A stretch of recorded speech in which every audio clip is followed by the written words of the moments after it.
Silakan duduk, saudara. Mari kita buka firman Tuhan di dalam 2 Tawarikh pasal yang ke-20. Di dalam 2 Tawarikh ini, saudara, kita akan memasuki keadaan yang kita sendiri tidak tahu. Bahwa Tuhan menghendaki kepada kita untuk menyiapkan diri. Apa yang harus kita alami. Karena segala sesuatu yang dibiarkan Tuhan, Tuhan punya maksud yang indah. Dalam 2 Tawarikh pasal yang ke-20 mulai ayat yang pertama. Setelah itu Bani Moab dan Bani Ammon datang berperang melawan Yosafat bersama-sama sepasukan orang Miumim. Datanglah orang memberitahukan Yosafat, suatu laskar yang besar datang dari seberang laut Asin, dari Edom menyerang tuanku. Sekarang mereka di Haseson Tamar, yakni En-Gedi. Ayat yang ketiga, saudara perhatikan. Yosafat menjadi takut, lalu mengambil keputusan untuk mencari Tuhan. Ia menyerukan kepada seluruh Yehuda supaya berpuasa. Dan Yehuda berkumpul untuk meminta pertolongan daripada Tuhan. Mereka datang dari semua kota di Yehuda untuk mencari Tuhan. Lalu Yosafat berdiri di tengah-tengah jemaah Yehuda dan Yerusalem di rumah Tuhan, di muka pelataran yang baru, dan berkata, "Ya Tuhan Allah nenek moyang kami, bukankah Engkau Allah di dalam surga? Bukankah Engkau memerintah atas segenap kerajaan bangsa? Kuasa dan keperkasaan ada di dalam tangan-Mu, sehingga tidak ada orang yang dapat bertahan melawan Engkau. Bukankah Engkau Allah kami yang menghalau penduduk tanah ini dari depan umat-Mu Israel dan memberikannya kepada keturunan Abraham sahabat-Mu itu untuk selama-lamanya? Lalu mereka mendiami tanah itu dan mendirikan bagi-Mu tempat kudus untuk nama-Mu. Kata mereka, bila suatu malapetaka menimpa kami, yakni pedang, penghukuman, penyakit sampar, atau kelaparan, kami akan berdiri di muka rumah ini, di hadapan-Mu, karena nama-Mu tinggal di dalam rumah ini, dan kami akan berseru kepada-Mu di dalam kesesakan kami, sampai Engkau mendengar dan menyelamatkan kami." Sampai di sini, saudara. Saudara, kerap kali kita merasakan dan kita mengakui di hadapan Tuhan bahwa Tuhan kita adalah Tuhan yang luar biasa. Tetapi saudara harus tahu bahwa setan pun mengakui hal itu, saudara. Dan setan lebih gemetar terhadap Allah daripada saudara dan saya. Maka dari itu, saudara, kita harus menyadari bahwa waktunya sudah demikian singkat. Apa yang akan terjadi kita tidak tahu, saudara. Tetapi saudara harus tahu bahwa di dalam pengikutan kita kepada Tuhan, Tuhan mempunyai rencana. Dan bukan rencana saudara. Sekarang bukan waktunya lagi untuk kita memakai pikiran dan kehendak kita sendiri. Tuhan Yesus pada waktu di dalam dunia, Dia merasakan, Dia mengerti, dan Dia memberi contoh kepada saudara dan saya. Makanya Dia pada waktu di dalam dunia, Dia tidak mengatakan bahwa aku anak Allah. Tetapi Dia mengatakan aku anak manusia. Dia mau memberi contoh kepada saudara dan saya bagaimana menjadi anak manusia yang berkenan kepada Allah. Karena sudah waktunya, saudara. Dan Dia memberikan bukti bahwa manusia tidak dapat memperkenankan Allah tanpa pimpinan daripada Roh Al-Kudus. Maka dari itu pada waktu dia naik ke surga dia berkata, aku akan utus Roh Al-Kudus turun dan dia akan tinggal di dalam kamu dan menguasai kamu. Maka dari itu saudara dan saya harus menyadari kehadiran Roh Kudus. Untuk apa? Untuk memimpin saudara dan saya supaya berkenan kepada Allah. Makanya saudara, di dalam 6 bulan ini, seminar ini, tiap bulan tidak ada yang sama. Acaranya, peristiwanya, yang dilakukan Tuhan tidak ada yang sama. Kalau hari ini Tuhan berkata, mulai jam 6. Sedang tidak diumumkan.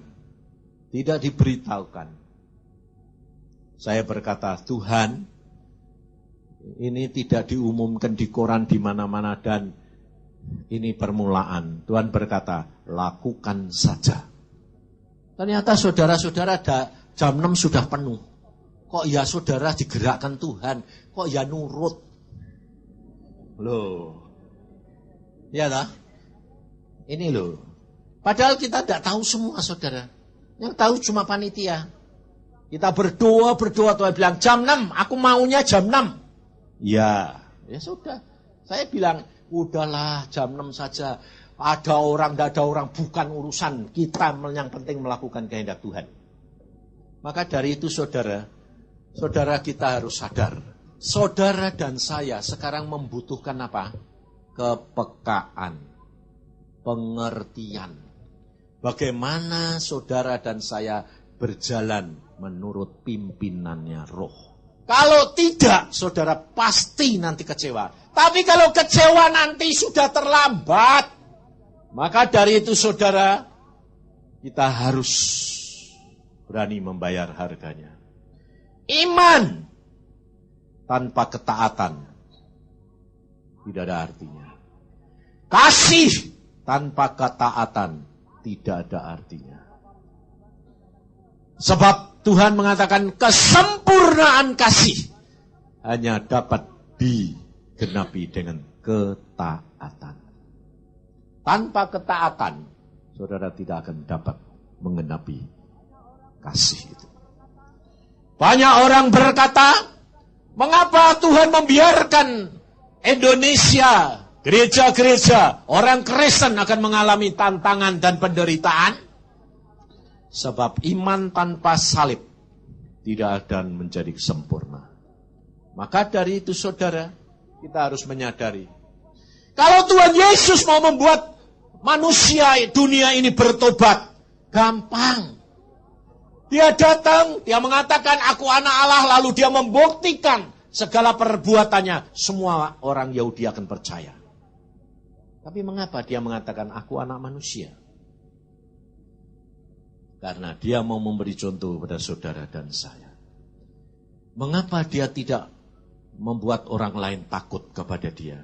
Sebab penghuni surga dihuni oleh orang-orang yang bukan takut akan Allah, tapi mengasihi Allah.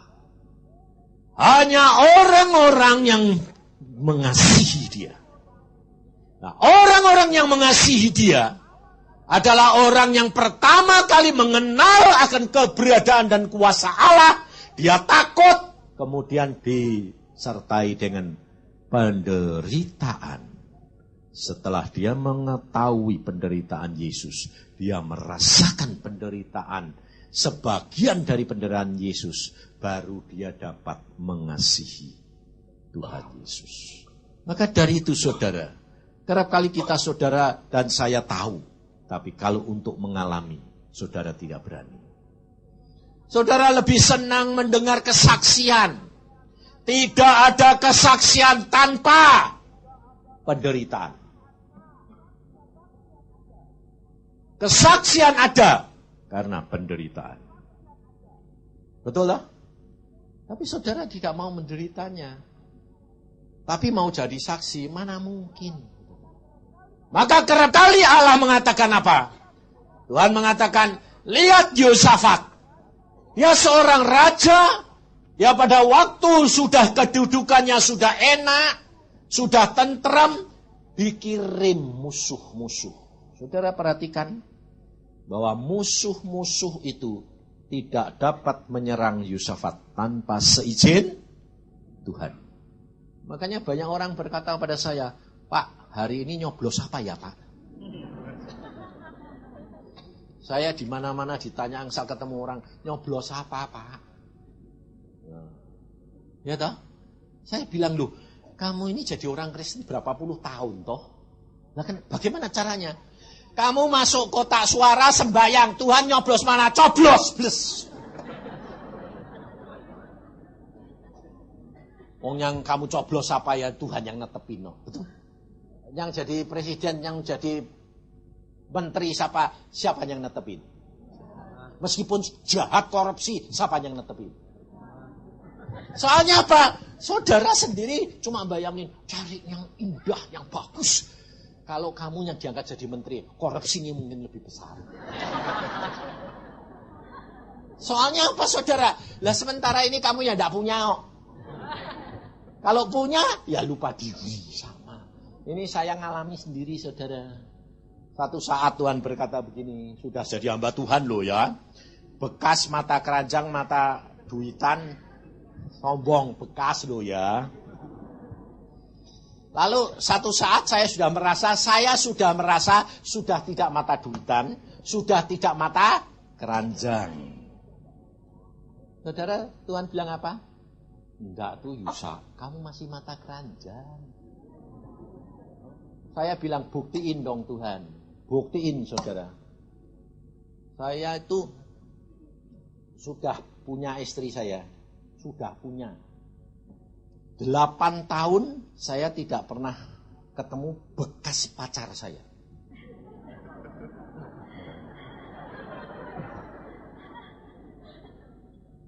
Saya sama dia jalan di toko, saudara. Saya lihat belakangnya perempuan itu saja tahu kalau itu bukan pacar saya. Padahal 8 tahun sudah tidak pernah bayangin. Tidak hanya ketemu, bayangin janda. Mimpi juga tidak pernah muncul. Tapi kenapa? Saya pada waktu jalan sama istri saya, belum istri pada waktu itu. Saya lihat belakangnya perempuan itu kok tahu persis kalau itu bekas pacar saya. Cuma belakangnya tok loh. 8 tahun tidak ketemu. Sampai saya jadi penasaran. Ya toh? Apa benar enggak? Saya pura-pura lewat gitu supaya lewat jauh, balik lagi kan depan-depan.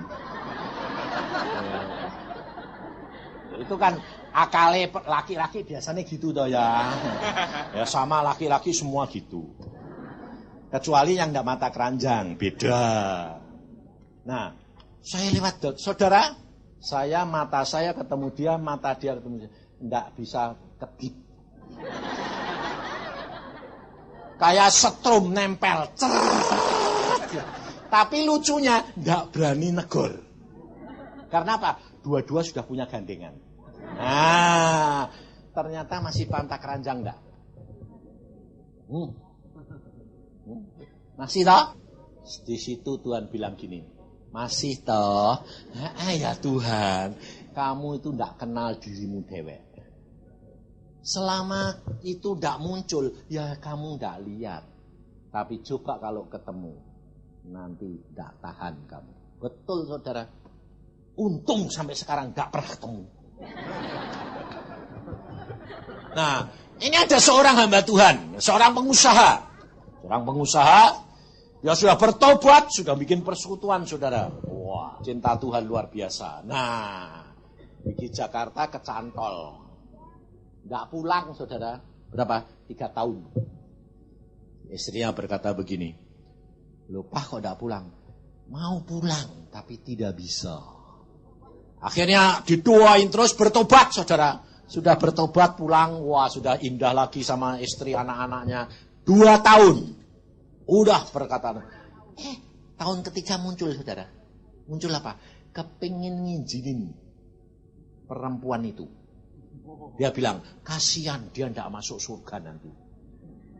Istrinya berkata, "Gak usah, Pak. Itu urusannya Tuhan. Ya, tapi mbok kasihan aku."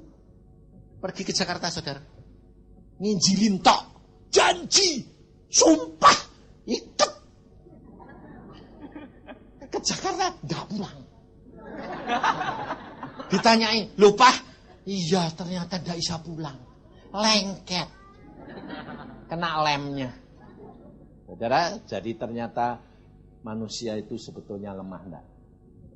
Tanpa Roh Kudus, tanpa Tuhan, saudara tidak akan bisa melepaskan. Mengapa Tuhan berkata hari ini, 2 hari ini terakhir untuk tahun ini, untuk seminar ini, ya toh? Saya sudah mungkin tidak ketemu saudara lagi, tapi pasti ketemu. Di mana? Di surga, pasti toh? Apa ada yang ketinggalan? Mau ketinggalan? Nah, pasti ketemu di surga loh ya. Biarpun di tingkat 1. Sekedar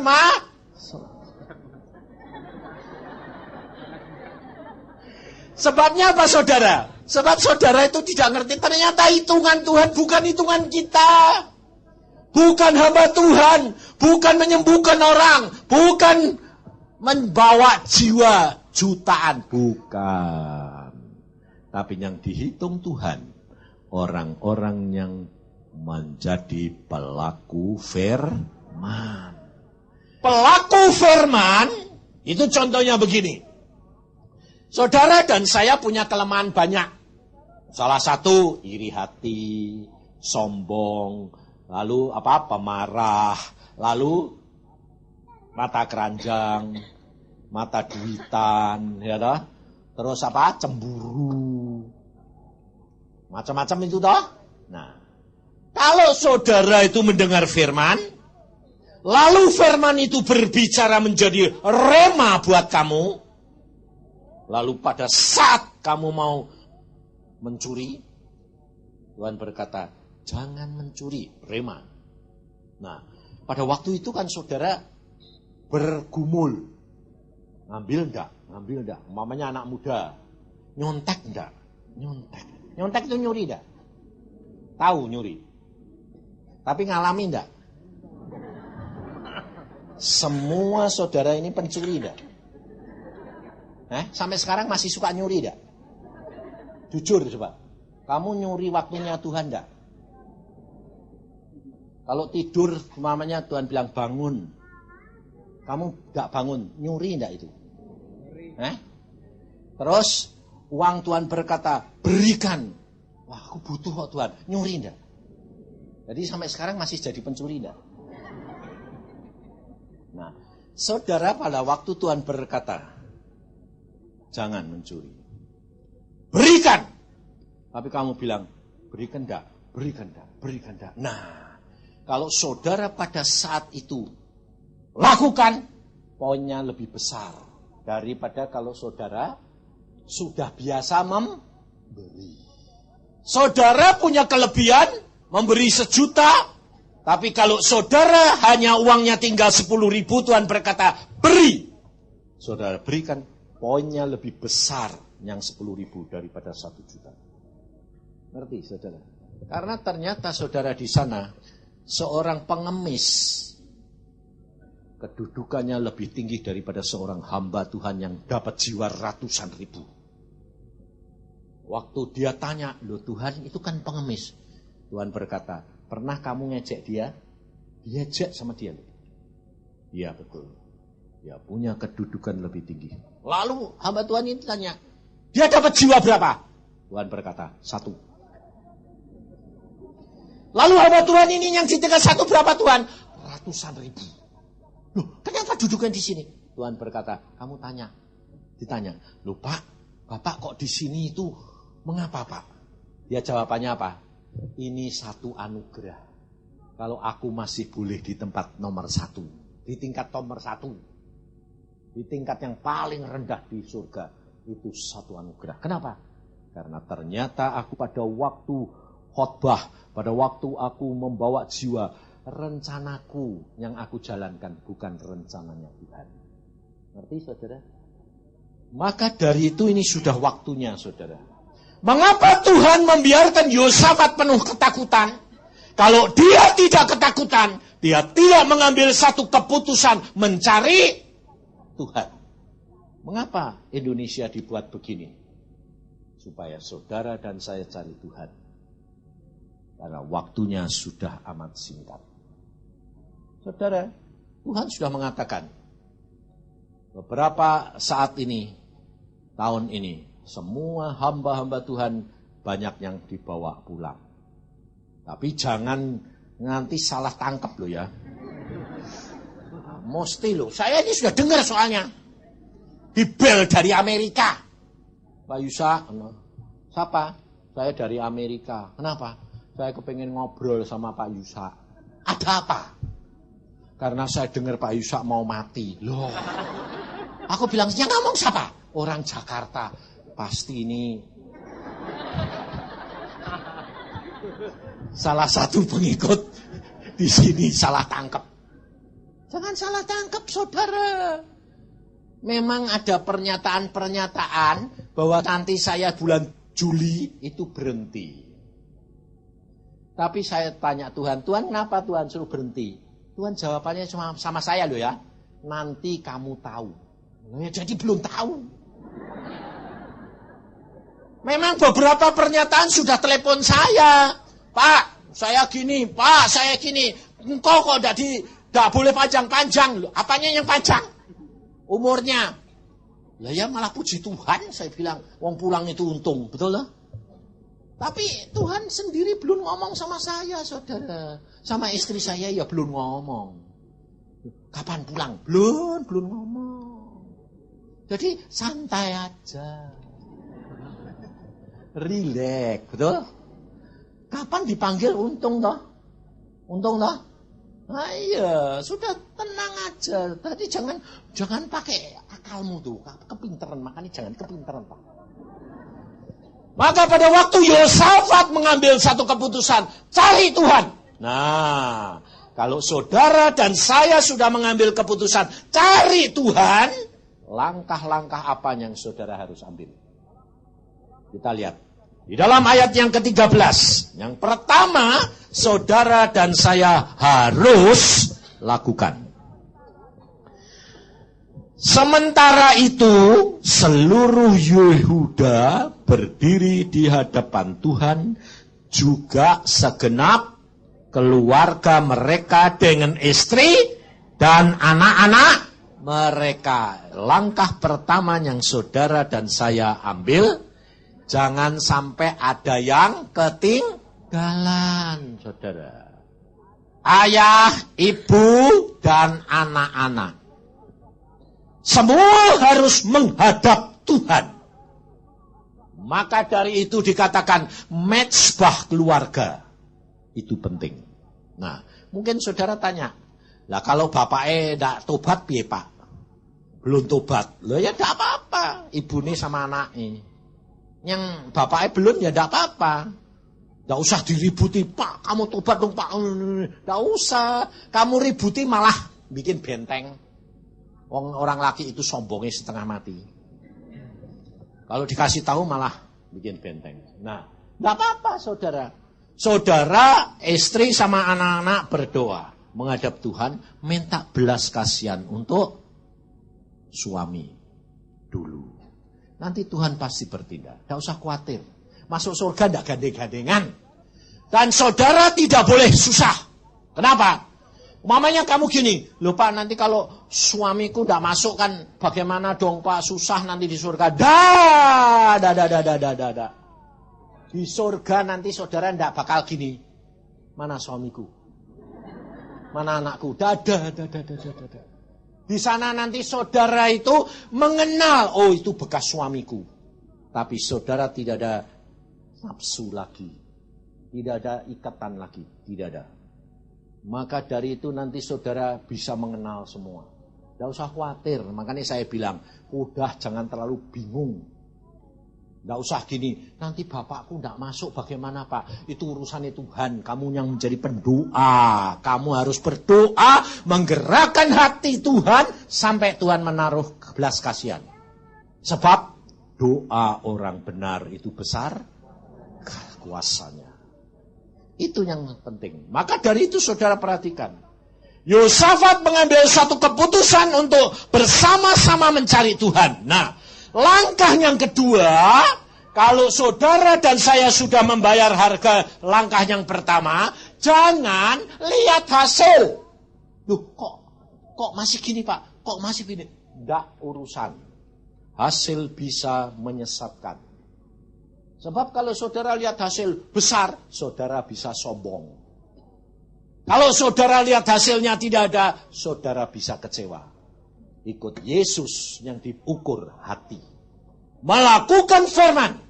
Itu yang penting. Nah, langkah yang kedua Pak, berkumpul bersama dengan yang lain, sehingga Tuhan nanti pakai orang yang sebagai nabi. Bernubuat. Menyampaikan firman. Nah, jadi kadang-kadang saudara mengatakan, loh, lah di dalam kita kan bisa Pak. Bisa. Jadi kalau saudara tidak bisa kumpul dengan yang lain, Tuhan akan pakai salah satu. Bisa engkau, bisa istri, bisa suami, bisa orang tua, bisa anak-anak. Tuhan mau pakai semua orang. Sebab Alkitab sudah berkata, akhir zaman, di dalam Yoel 2 berkata apa? Anak-anak akan mendapatkan penglihatan. Orang tua dapat mimpi. Nah. Kenapa saudara? Kalau anak-anak kok dikasih penglihatan, orang tua kok mimpi? Sebab anak-anak itu nurut. Karena belum tahu apa-apa. Tapi orang tua kepinteran. Kalau dikasih penglihatan, ya dek Tuhan, dek setan. Masih dipikir-pikir. Makanya dibuat mimpi. Kalau mimpi kamu sadar apa enggak? Enggak, jadi pikirannya enggak jalan. Nah, Tuhan itu luar biasa, saudara. Maka anak-anak bisa dipakai. Maka dari itu, saudara perhatikan. Lalu kumpul mereka di dalam ayat yang ke-14.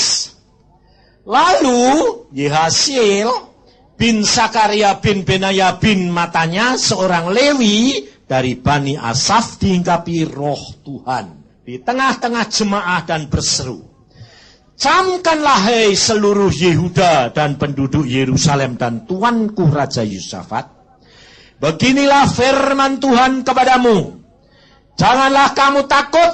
Nah, perhatikan, pertama kali Tuhan selalu berkata apa? Jangan takut. Kenapa? Karena kamu takut. Maka kalau kamu ketakutan terus, saudara tidak akan dapat mendengar firman. Firman Tuhan sudah diberikan sekalipun, saudara tidak bisa menerima. Karena ditutupi oleh ketakutan.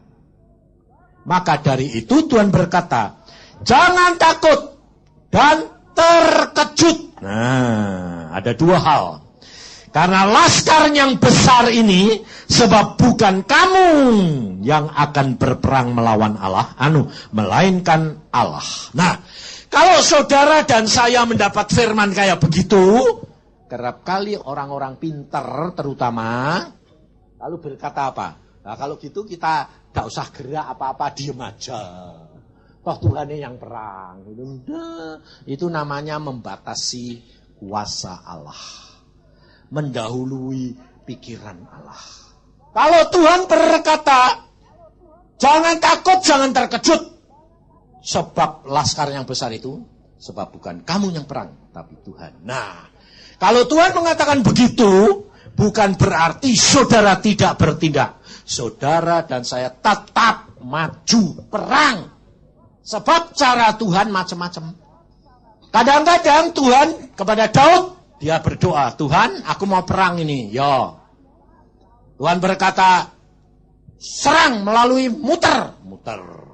Jadi nanti kadang-kadang tanya dulu, Roh Kudus akan berbicara. Tunggu sampai kamu nanti dengar suara di atas pohon orang-orang jalan. Nah, Tuhan di depan, maksudnya itu saudara. Jadi saudara dan saya itu harus belajar peka. Karena kalau saudara dan saya peka, pasti enak. Meskipun ngeri. Loh, benar gak? Makanya saya bilang, turut Tuhan itu kalau kamu mau denger-dengeran nurut. Ngeri-ngeri sedep. Sebab sambil menanti ini, ngerinya setengah mati saudara. Karena apa? Memang Tuhan itu suka bikin ketegangan. Jadi mentok dulu baru bertindak. Itu Tuhan. Maka dari itu Tuhan berkata, jangan takut, jangan terkejut. Tuhan yang berperang. Nah, setelah itu saudara perhatikan. Besok haruslah kamu turun menyerang mereka. Lucu dah. Dikatakan Tuhan yang akan berperang, bukan kamu.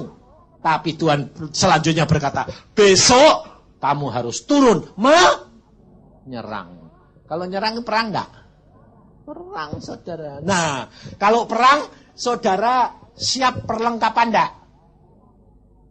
Bawa pedang, bawa perisai, bawa panah, bawa segala macam perlengkapan dibawa enggak?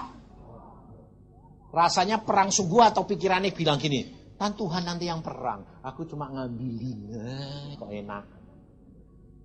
Ini sama dengan caranya begini saudara. Pada waktu istri saya mau mati ini, Tuhan ngomong, dia harus pulang. Nah, saya pada waktu dengar begitu dari dia, saya berkata gini, kamu mau pulang? Nah, apa yang saya harus lakukan? Saya menyiapkan kepulangan dia. Lalu hamba Tuhan datang pada saya gini, Pak Yusa, kamu tidak boleh nyiapkan kepulangan istrimu. Loh, kenapa? Sebab kalau kamu nyiapkan, itu sama dengan kamu imani dia mati. Kamu harus tuntut berjuang, lawan, jangan mati. Loh. Sebab apa? Sebab kamu harus perjuangkan imanmu. Istrimu tidak boleh mati. Loh, aku bilang, loh lah kalau Tuhan yang punya bilang pulang, mau apa? Mau berjuang kayak apa ya? Gepeng, enggak bisa, dia yang punya. Oh, enggak bisa. Saya dulu, gara-gara istriku, ya model kayak kamu, tak serah ke, mati. Terus saya tanya Tuhan, loh, apa aku salah? Tuhan bilang apa? Kesalahan dia adalah apa? Sudah membaca kisah Abraham mempersembahkan Iskak. Pada waktu Allah berkata kepada Abraham, ambil anakmu, bawa ke Gunung Moria, persembahkan, sembelih. Abraham punya pikiran bahwa dia nanti Iskak dikasih balik pada? Hah? Tidak. Kalau Abraham berkata, suruh sembelih aja nanti dibalikin. Mati enggak, malah suruh nyembelih sungguh enggak? Sungguh, saudara. Itu Tuhan, cara berpikirnya Tuhan itu bukan cara berpikir kita. Kalau Tuhan berfirman, saudara menjadi pelaku. Bukan dengan pikiran yang macam-macam. Bukan dengan, nanti kan dikasih balik, nanti gini. Saya ngalami beberapa kali. Daniel tadi yang mimpin pujian. Pada waktu kecil umur berapa bulan Tuhan berkata, anakmu balik ke aku. Kenapa Tuhan? Onder dile tidak ada kurang. Ini turunan. Kakaknya istrimu pun anaknya umur 6 bulan mati. Saya bilang sama istri saya, yang balikin Daniel. Balikin. Karena onder dile kurang. Repot. Tidak ada onder dile manusia. Dia nangis terus. Malah nangis terus, diminta terus, tambah keadaan tambah parah. Saya bilang, kamu kejem. Anak sampai kayak kera gitu. Tulang kulit merah semua mau mati. Kok gendoli terus. Udah serahin. Akhirnya dia bilang, ya sudah. Rela. Ayo sembahyang. Tuhan, kami suami istri rela. Sungguh. Saya itu orangnya rotok. Sebab saya kalau sudah dengar gitu saudara, tidak pernah mikir nanti dikasih balik, tidak. Semikian itu saya bilang sama istri saya, besok ke rumah sakit, ambil anak itu. Loh, kenapa? Biar cepat mati. Bayangin saudara. Kalau Tuhan sudah berkata begitu, saya punya pikiran, aku bawa pulang supaya cepat mati. Balik ke Tuhan cepat-cepat, biar beres. Saya orangnya itu memang tidak sabaran. Sampai kematian pun tidak sabar saya. Jadi jangan kaget kalau saya bertindak begitu. Tanya istri saya. Saya bertindak begitu. Saya bawa duit, masuk rumah sakit. Saya mau bayar. Saya mau bawa pulang. Dokter bilang tidak boleh, tidak urusan. Anakku bukan anakmu. Lalu saya masuk, Tuhan tuh tahu hati saya sungguh-sungguh tidak main-main saudara. Persis mau masuk ruangan kanak-kanak ini, dia ngomong di jalan loh, enggak sedang sembahyang, saya sedang jalan sama istri saya mau nebus anak ini. Dia ngomong, anakmu hari Senin bawa pulang jam 9 sembuh. Terus kalau dengar gitu terus kamu bilang amin gitu. Enggak, saya bilang, Tuhan kalau ini engkau sekali lagi bener apa enggak, nanti ngomong tok. Terus Tuhan bilang, anakmu hari Senin bawa pulang jam 9 sembuh. Saya bilang amin. Nah, saya yakin itu Tuhan. Langsung saya nemuin istri saya bilang, yang ada apa? Anakmu sembuh. Waduh puji Tuhan, balikin karena kamu nurut.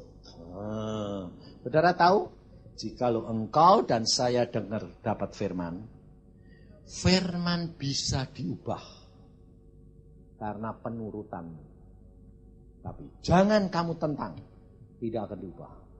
Sehingga pada waktu itu, loh kok diubah? Karena kamu menyerah, kamu rela. Sebab Tuhan tuh gini, kalau Tuhan minta, kayak kamu punya anak kecil, mbok kasih tart roti gede.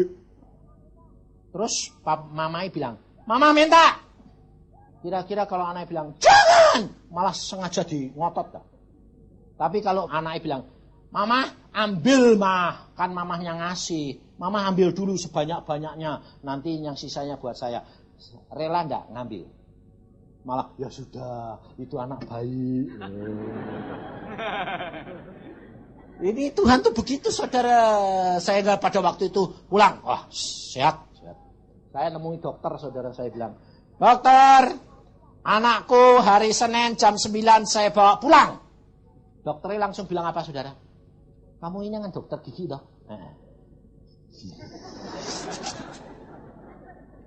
Jadi saya dibilang gila kamu. Apa? Saya bilang sembuh. Apa? Sembuh. Siapa yang bilang? Tuhan.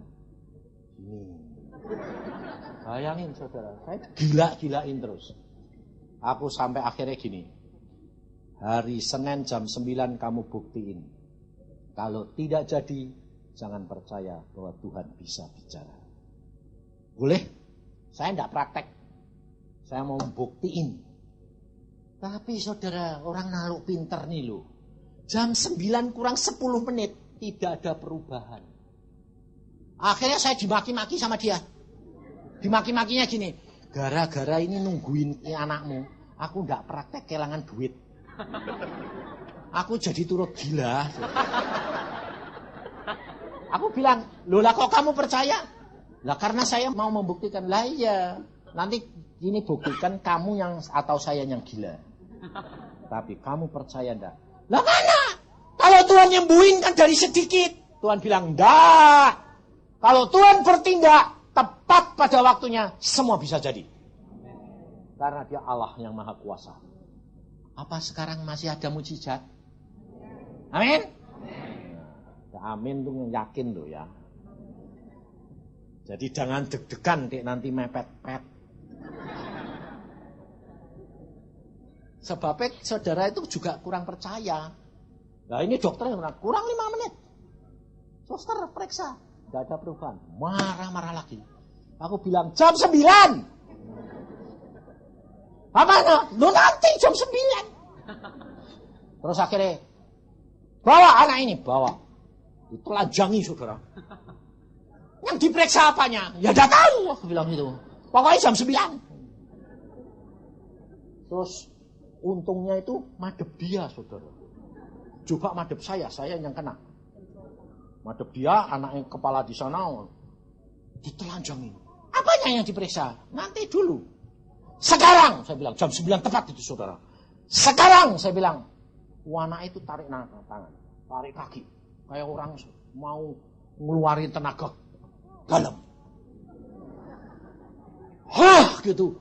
Yang keluar empedu nyemprot dokter. Buat ya, rasain lu aku ngomong. Mukanya dokter ini hijau semua, saudara. Empedune keluar. Padahal dulunya ndak ada. Dokter bilang ini. Ya sampai sekarang saya ndak bisa lupa. Yang ngomong bahasa Belanda. Endelek. Endelek itu selesai. Lalu dia bilang, percaya? Dia berkata, kalau tidak melihat, saya tidak percaya bahwa ada mujizat. Lalu saat itu dia berkata, bawa pulang, anakmu sembuh. Nyatanya hidup sampai sekarang kayak gitu bundernya. Maka dari itu, saudara, bagi Tuhan tidak ada barang yang mustahil. Jadi jangan saudara itu bingung kalau punya anak gini, ayo ini. Itu semua justru karena Pak Tuhan mau membuat mujizat. Kemuliaannya mau dinyatakan. Hidup dengan Tuhan itu luar biasa. Nah, di sini Tuhan berkata, besok kamu maju menyerang. Nah, terus coba perhatikan. Mereka akan mendaki pendakian Sis dan kamu akan mendapati mereka di ujung lembah. Di muka padang gurun Yeruel. Dalam peperangan ini tidak usah kamu bertempur. Nah, menyerang ya nyerang, tapi tidak usah bertempur. Jadi beda lagi. Makanya saudara harus belajar firman dan saudara belajar cara berpikirnya Tuhan. Kalau Tuhan berkata serang, serang. Tapi belum tentu bertempur. Beda, saudara. Nah, pergi ke tempat, kamu tidak usah bertempur karena mereka ternyata sudah mati. Ya, kan penak toh. Tapi saudara tidak boleh punya pikiran gini. Serang! Terus kamu punya pikiran, mestinya mereka sudah mati. Ya, malah hidup, malah. Tidak boleh. Karena apa? Alkitab berkata, apa yang tidak pernah timbul dalam hatimu, pikiranmu, itu yang disediakan Tuhan bagi orang yang mengasihi dia. Jadi makanya itu kalau Tuhan berfirman, jangan coba-coba mulai mikir-mikir, mestinya, kira-kiranya jadinya begini. Enggak. Itu enggak akan terjadi. Tapi kalau saudara berjalan menurut aliran roh, jalan aja, nekat, engkau akan sampai. Selanjutnya Alkitab berkata kepada Yosafat, lihat perhatikan. Majulah besok menghadapi mereka, Tuhan akan menyertai kamu. Lalu berlututlah Yosafat dengan mukanya ke tanah. Seluruh Yehuda dan penduduk Yerusalem sujud di hadapan Tuhan dan menyembah kepadanya. Perhatikan saudara. Setelah saudara dan saya mendapatkan firman, yang saudara dan saya lakukan adalah apa? Mengucap syukur, menyembah. Terima itu firman dengan penuh percaya. Jangan bimbang, jangan ragu-ragu. Dan saudara perhatikan, Yosafat ini raja, tapi dia berlutut bersama-sama dengan rakyatnya, rendah hati. Kuncinya jangan lupa. Lalu dia berkata, kemudian orang Lewi dari Bani Kehat dan Bani Korah bangkit berdiri untuk menyanyikan puji-pujian bagi Tuhan Allah Israel dengan suara yang sangat nyaring. Mengapa hari ini khusus? Loh, lucu enggak? Yang Tuhan bicara itu sama Iin, dia itu biasanya khotbah. Tapi hari ini suruh nari-nari. Aneh tak? Karena apa Tuhan berkata, ini hari terakhir. Sebab anak-anakku, Tuhan berkata, aku mau siapkan mereka dalam peperangan. Setelah itu nanti selesai seminar, mereka harus masuk dalam peperangan. Kamu siapkan. Kamu semua menari, memuji, percaya bahwa Allahmu akan memberi kemenangan kepada kamu. Gak usah takut apapun yang kamu hadapi. Gak usah takut. Mati hidup di tangannya Tuhan. Gak usah saudara takut. Saudara harus menghadapi. Nah, peperangan yang bagaimana yang Tuhan beri, saya tidak tahu. Tetapi saudara pribadi akan tahu. Peperangan itu Tuhan berkata apa? Di samping itu Tuhan berkata apa? Kalau engkau mau mengikut aku, pikul salib setiap hari. Artinya apa? Saudara dan saya harus mengambil poin yang paling besar di hadapan Allah, yaitu supaya kamu berbuah-buah roh. Jadi watak perangmu kamu harus perangi tiap hari. Perangi, sangkali dirimu. Perangi. Kamu berperang itu tiap hari, saudara. Jangan saudara kira, saya dengar sendiri. Yang beberapa bulan yang lalu, ada orang yang di sini turut seminar. Waktu itu saya berkata, siapkan dirimu, ada yang mau pulang. 2 minggu kemudian orang itu berapa hari pulang. Sehat ya pulang. Jadi saudara kita harus cepat. Jangan tunggu-tunggu. Jangan berkata masih lama. Belum tentu. Sebab Tuhan yang tahu. Maka dari itu saudara harus berperang tiap hari. Mengenai apa? Mengenai sifat dan perangimu yang jelek-jelek itu.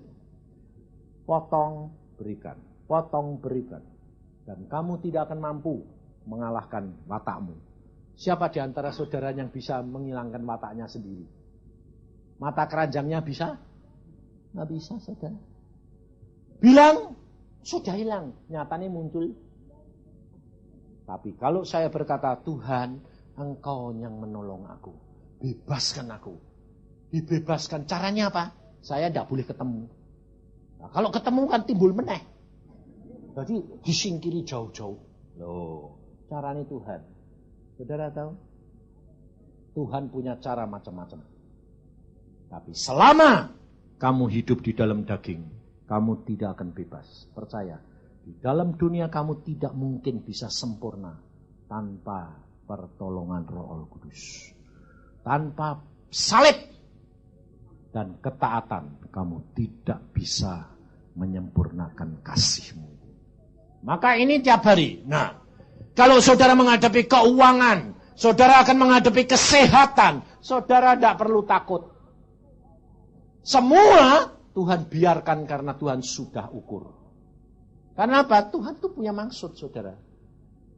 Saya sampai tidak bisa ngerti. Seminar ini kenapa cuma 6 bulan? Ya tidak ngerti saya. Cuma Tuhan bilang, selesai.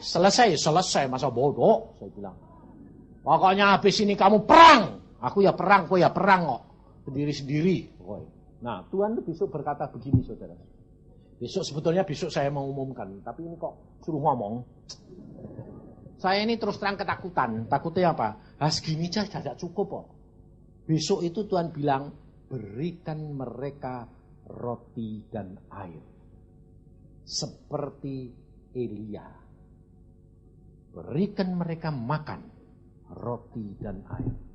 Untuk bekal supaya mereka nanti berani dan menghadapi itu kuat. Elia dikasih makan berapa roti? Sekali apa 2 kali? 2 kali. Makan roti 2 kali, minum air 2 kali, dia kuat jalan 40 hari 40 malam. Jadi roti 1 kuat berapa? 20 hari. Di Ambon, anak kecil dikasih permen sama Tuhan. Suruh lari 2 hari 2 malam. Kuat. Tidak makan, tidak minum. Nah, saya bilang, loh Tuhan kok cuma kasih permen? Lah cuma 2 hari yo.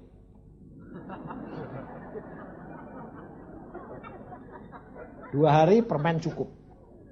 Anakmu, suamimu, orang tuamu digantoli. Lah, ujungnya tongkat itu cabang 2 gini. Saya bilang, loh kenapa Tuhan kok ujungnya 2? Cabang 2. Buat nangkep kepala ular. Jadi ular, cep. Lah, gitu. Jadi tidak gigit kamu. Ngerti tidak? Tuhan tuh aneh-aneh. Makanya saya bilang, Tuhan itu luar biasa. Pedangnya pun bermata 2. Jadi kalau ditusukkan, set diputer, ambrol semuanya. Maka dari itu harus sebelah kiri, saudara. Kalau sebelah kanan, orang bawa pedangi semua. Ambrol semua, saudara. Jadi batu sandungan sungguh. Maka dari itu, saudara, besok dapat 2, roti sama air. Nah, kalau selesai, ini buat kenang-kenangan. Supaya saudara dan saya menjadi pelaku firman. Sebab isinya begini. 1, kamu ini bodoh, tidak punya kemampuan apa-apa. Cuma sekedar tulang-tulang kering. Jadi hanya bisa dipakai sama Tuhan kalau Tuhan mau. Kedua, sangkali dirimu terus-menerus setiap saat. Ketiga, jangan kasihan diri sendiri. Karena itu jerat yang membawa engkau kejatuhan. Keempat, menurut Tuhan taat. Kelima, tunggu saatnya Tuhan. Jadi jangan tergesa-gesa. Keenam, semua karya Roh Allah Kudus. Karya Roh Allah Kudus di dalam diri saudara. Dan yang ketujuh, demi kemuliaan Bapa, Anak, dan Roh Allah Kudus. Bukan untuk demi kepentinganmu, kemuliaanmu, tapi demi kepentingan dan kemuliaan Bapa. Kalau saudara dan saya melakukan hal itu, saudara akan sampai. Kasihmu akan menjadi sempurna. Imanmu akan menjadi sempurna. Karena di dalam penderitaan sekalipun, engkau tidak akan jatuh. Karena apa? Karena akan menyempurnakan kasih dan iman. Nah, apa yang dilakukan oleh Yosafat?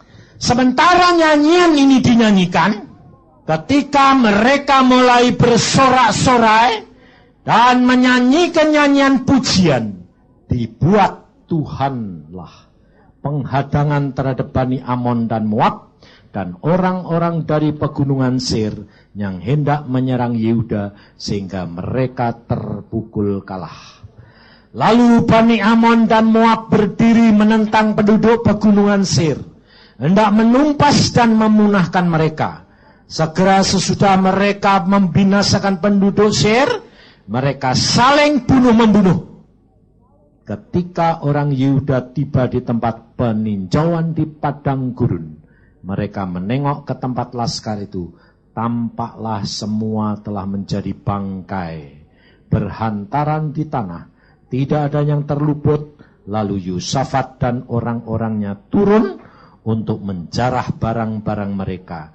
Mereka menemukan banyak ternak, harta milik, pakaian, barang-barang berharga yang mereka rampas lebih banyak daripada yang dapat mereka bawa. 3 hari lamanya mereka menjarah barang-barang itu karena begitu banyaknya. Pada hari keempat, mereka berkumpul di lembah pujian. Di sanalah mereka memuji Tuhan dan itulah sebabnya orang menamakan tempat itu lembah pujian hingga sekarang. Saudara, didahului dengan pujian, ditutup dengan pujian. Kau dan saya akan menikmati apa yang Tuhan telah janjikan kepada saudara dan saya. Jangan takut. Menghadapi masa depan saudara tidak tahu. Tapi jangan khawatir. Yang tahu Tuhan. Tuhan sudah berjanji. orang yang karib kepadaku, aku akan bentengi dia. Aku akan menjadi perisai dia. Tidak ada sesuatu yang boleh menyerang dia tanpa seizin Tuhan. Maka dari itu tidak usah takut. Apapun yang terjadi, saudara tenang. Saudara hadapi. Saudara akan mendapatkan kemenangan demi kemenangan. Karena tidak ada yang mustahil bagi saudara dan saya. Kita tidak temu di sini, ketemu di surga, pasti. Maka dari itu saudara, siapkan diri kita. Kita ini nanti mengucap syukur, memuji-muji Tuhan lagi. Pokoknya nurut saja, saudara nanti akan memetik buahnya luar biasa. Karena Tuhanmu Tuhan yang hebat. Sayalah, semua nanti diatur Tuhan luar biasa. Mari kita berdoa. Tuhan,